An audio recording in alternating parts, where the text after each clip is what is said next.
돈이 되는 뉴스 시작합니다. 한국투자증권 이프랜드예요. 김민진 차장과 함께합니다. 안녕하세요. 안녕하세요. 시장 한 줄 코멘트 듣겠습니다. 한 줄로 또 정리를 하면은 미국의 국채금리 역시 다시 한번 얘기를 해야 될 것 같습니다. 예. 사실은 많은 내용분들이 지금 시장을 짓누르고 있는 상황인데요. 어제 이제 미국의 국채금리가 4.9%를 또 돌파를 하는 모습을 맞아요. 보였죠. 예. 항상 말씀드렸듯이 이러한 모습이 연출되게 된다라고 한다면은 국내 시장에서는 아무래도 이제 코스닥 위주의 하락이 좀 강력하게 나타날 수밖에 없다 이런 말씀을 드렸었던 것 같고 예. 그러한 부분들이 연출되면서 오늘 시장의 하락이 좀 이어지고 있지 않나 이렇게 판단을 해봐야 될 것 같습니다. 예. 시장의 키워드는 금리라고 보셨습니다. 헤드라인을 많이 장식하는 건 사실 전쟁이긴 한데 그렇죠. 전쟁보다 금리가 더 중요하다고 보시는 거예요? 네, 저는 전쟁 매크로 환경이야 네. 사실 저희가 예측하기 어렵고 첫 번째는 예. 두 번째는 이제 러우 사태에서 봤듯이 네. 결국은 이제 이 내용 자체가 장기화되면 될수록 우리가 느끼는 통증 자체는 적어지게 될 겁니다. 아, 학습 효과의 측면일까요? 그렇죠. 무뎌진다는 말씀이세요? 면역력이 생길 수 있다는 거죠. 그렇군요. 물론 이러한 부분들이 만들어낼 수 있는 몇몇 가지 매크로 지표의 변동이 나타나게 된다면 예를 들어서 유가가 여기서 지속적으로 상승을 해서 정말 $100, $110 이렇게 올라가게 된다라고 한다면은 이거는 글로벌 경제적인 측면으로서의 파괴를 불러일으킬 것이기 때문에 그런 것들은 논외로 치고요.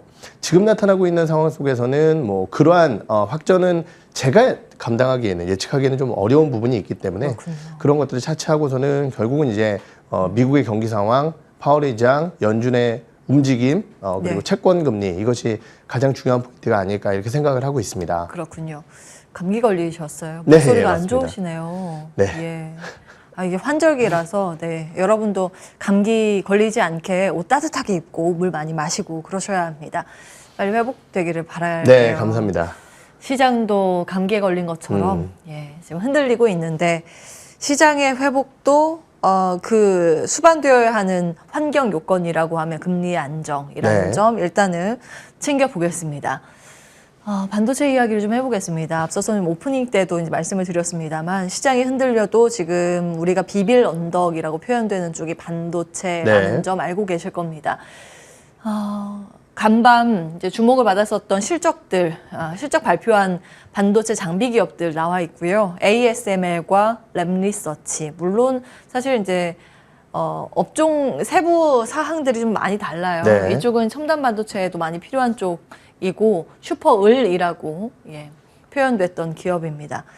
그런데 일단 내년까지 2025년에는 큰 성장이 예상되긴 하지만 지금 예약 매출이 생각보다 좀 덜하다 이런 부분으로 인해서 4% 급락세가 좀 있었고 램 리서치는 중국에 대한 규제 그 타격의 영향권에 있다라는 그런 분석 속에서 흐름이 또 자유롭지는 못했습니다. 다음 보시죠.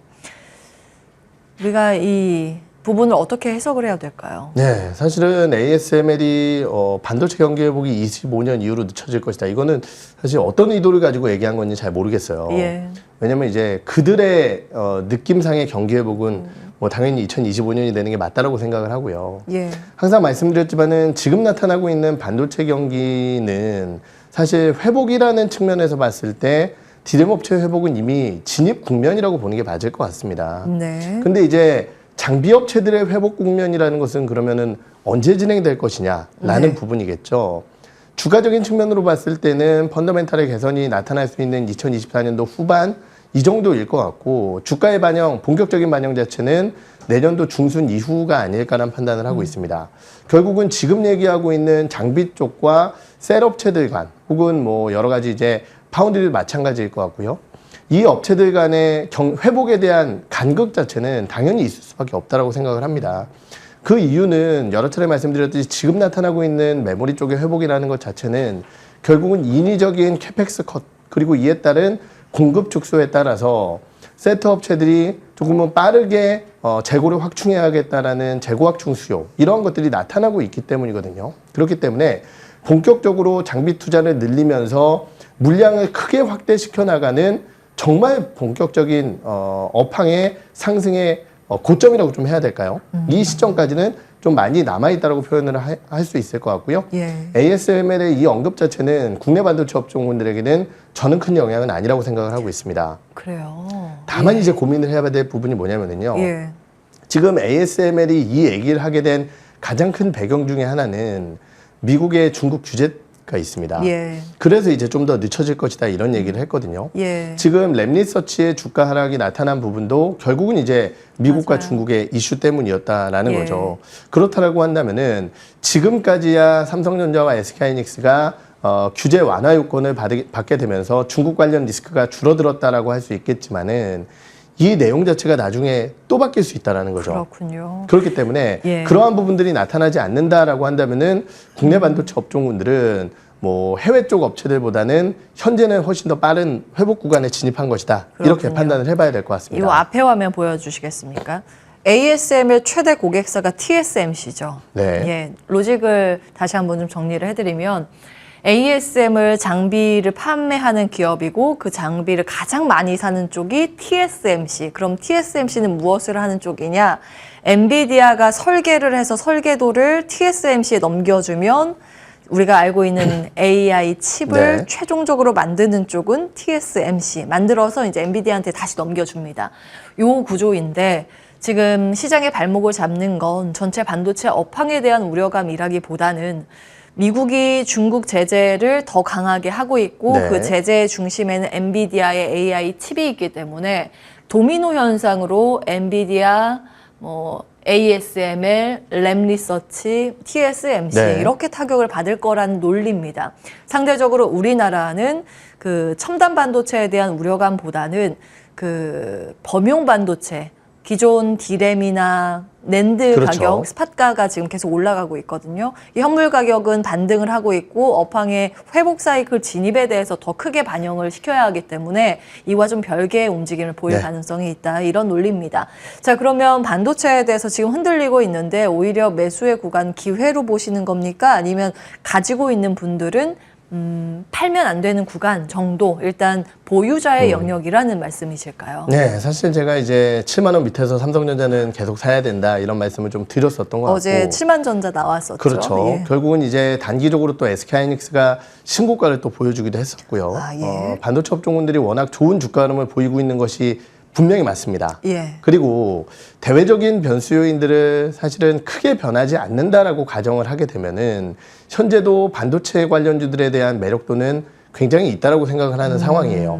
그런데 문제는 뭐냐면은 우리나라의 반도체 기업들은 사실 업황뿐만이 아니라 예. 글로벌 증시 그리고 이머징 증시와 글로벌 제조업 경기에 가장 민감하게 움직인다라는 점이 사실 예. 부담 요소거든요. 근데 이제 말씀드렸듯이 이러한 하나하나 요소들을 다 고려해가면서 반도체 기업들을 투자하기가 어렵다라고 한다면은 다시 한번 말씀드리겠지만 이러한 변수 상황 자체가 커지지 않는다라고 가정을 했을 때 예. 현재 시점에서 저는 반도체 기업들에 대한 투자는 아직까지 유효하다라고 판단을 하고 있습니다. 유효하다? 네. 투자는요? 그러면 그렇죠. 타픽은 뭐라고 보시는 거예요? 네, 사실 제가 이제 지난번에 나와서 단기적으로는 SK하이닉스, 예. 좀 중기적으로는 삼성전자. 하지만 이제 저는 삼성전자다 이런 얘기를 하고 갔는데 예. SK하이닉스 주가가 신고가를 먼저 세게 가버려서 예. 조금 당황을 했습니다. 하지만은 현재 아까 말씀드렸던 이러한 중동 관련된 이슈라든지 뭐 여러 가지 금리 관련된 부담감 이런 것들이 나오고 있고 거기에 이제 AI 관련된 규제가 나타나게 된다라고 한다면은 사실은 SK하이닉스에게는 약간 부담 요소로 작용할 가능성이 있다라는 거죠. 예. 그러한 측면에서 봤을 때 지난 이틀간 외국인의 강력한 순매수를 바탕으로 다시 지분율을 좀 높여나가고 있는 외국인들의 흐름을 살펴보게 된다라고 한다면은 저는 안정적인 선택지라고 할 수 있는 삼성전자 쪽에 무게를 두도록 하겠습니다. 제가 오전에 개장 중계할 때만 하더라도 외국인이 삼성전자를 사더라고요. 네. 시장 무차별적으로 지금 매도 우위를 외국인이 나타내고 있는데 지금도 그런지는 모르겠습니다만 확실히 외국인들의 시각에서도 삼성전자에 무슨 긍정적인 요인이 있는 모양입니다. 네. 물론 반도체도 있겠지만 지수 인덱스 차원에서도 대응을 하는 것 같기도 하거든요. 네. 환율에 대해서 또 질문을 드리겠습니다. 지금 환율이 계속 급등을 하고 있는 것도 사실이고 네. 금리와 달러 인덱스의 강세분을 환율이 좀 소화해 나가고 있습니다. 그 자리에서 외국인이 우리 시장에 들어오기는 쉽지 않을 겁니다. 그렇지만 환율의 어느 정도 상승을 이어간 이후에는 정점이 나올 거 아닙니까? 네. 그에 대해서 이제 베팅을 삼성전자에 한다. 인덱스 측면에서 가능성은 어떻게 보시는지? 뭐 가능성은 당연히 가장 높다고 보고 있는 상황이고요. 다만 이제 이런 생각을 해봐야 될 것 같습니다. 지금 이제 아까 금통위 이후에 환율이 단기적으로 급등을 했었다가 예. 지금 이제 상승폭을 좀 둔화시키고 있는 구간인데 과연 지난번 금통위 그리고 이번 금통위 미국의 FOMC 이런 것들을 고려해 보면서 과연 외국인들의 자금이 계속 이탈할 것이냐 사실은 예. 그렇지는 않을 것 같다라고 생각을 하고요. 그 가장 큰 이유가 아까 말씀드렸던 삼성전자 때문이 아닐까라는 판단이 듭니다. 네. 외국인들의 입장에서는 코스피 시장 쪽에서 지금 업황의 턴어라운드를 초입이라고 할 수 있는 삼성전자에 대한 매수를 높여나가고 있는 상황이기 때문에 매도 일변 상황으로서의 그러니까 대략 한 2주 전 매도 일변 상황으로 나오지는 않을 것 같다는 판단이 들고요. 다만 이제 환율 같은 경우는 조금 걱정스러운 부분이 예. 아무래도 이제 금통위에 오늘 동결도 확인을 했지만은 사실 한국은행에서 쓸 카드가 없다라는 게 쉽지 않죠. 운신의 폭이 굉장히 많이 좁아진 게 사실입니다. 그렇죠. 예.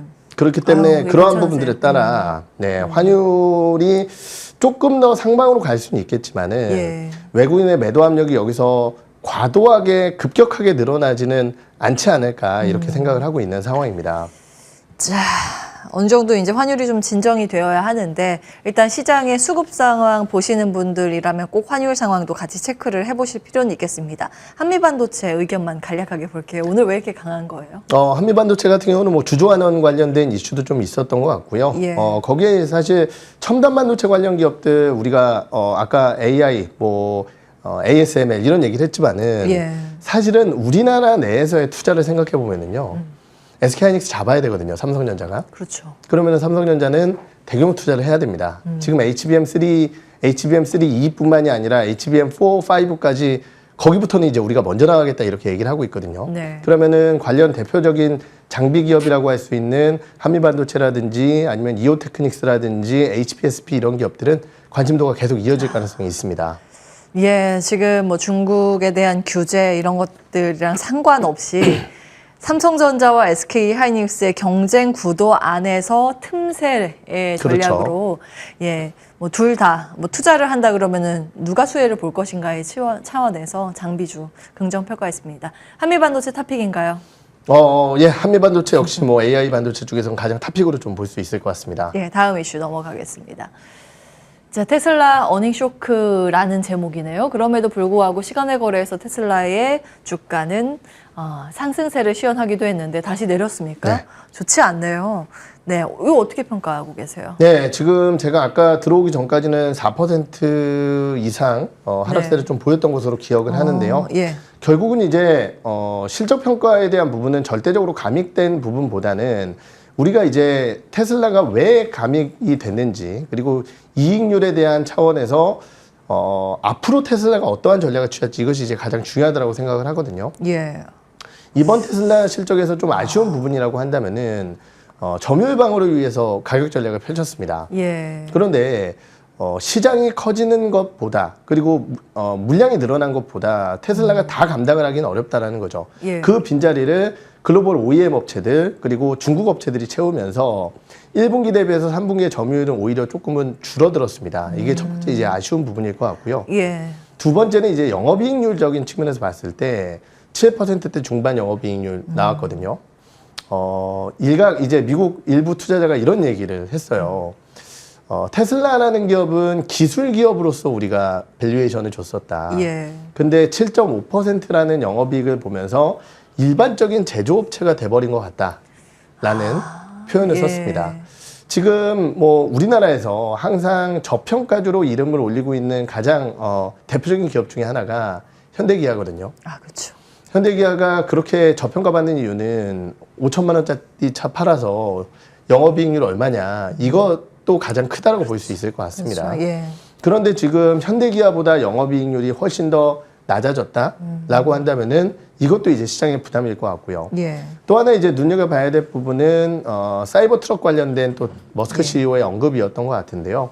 머스크 CEO가 결국 이제 우리 사이버 트럭 내긴 낼 건데 이거 가지고 이제 본격적으로 돈 버는 것, 재무적인 도움이 되는 것, 시간이 한참 걸릴 것 같다. 이런 예. 얘기도 좀 했습니다. 그렇다라고 한다면은 결국은 이제 테슬라가 지금까지의 가격 경쟁력을, 가격 하락을 통해서 얻은 것과 앞으로의 전략 변화를 할 수 있을 것인가, 이것에 대해서 판단을 해야지 앞으로의 수혜주를 좀 판단을 할 수 있지 않을까, 이렇게 생각을 하고 있습니다. 지금은 조금 더 지켜봐야 하는 구간이겠군요.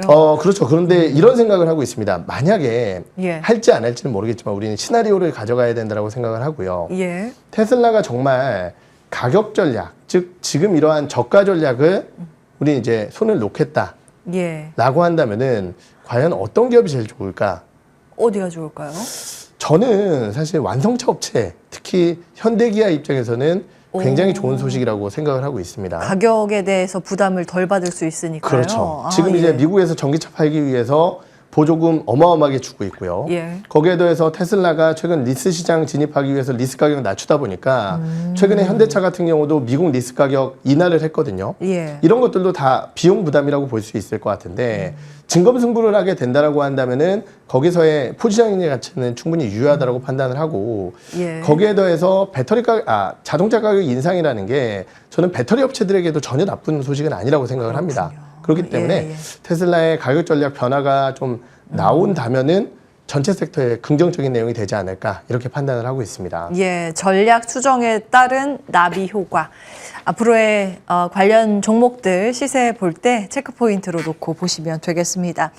예, 시간의 거래에서 테슬라는 4.24% 네. 약세 맞네요. 여기까지 하겠습니다. 한국투자증권 이프랜드예요. 김민진 차장과 함께했습니다. 고맙습니다. 네.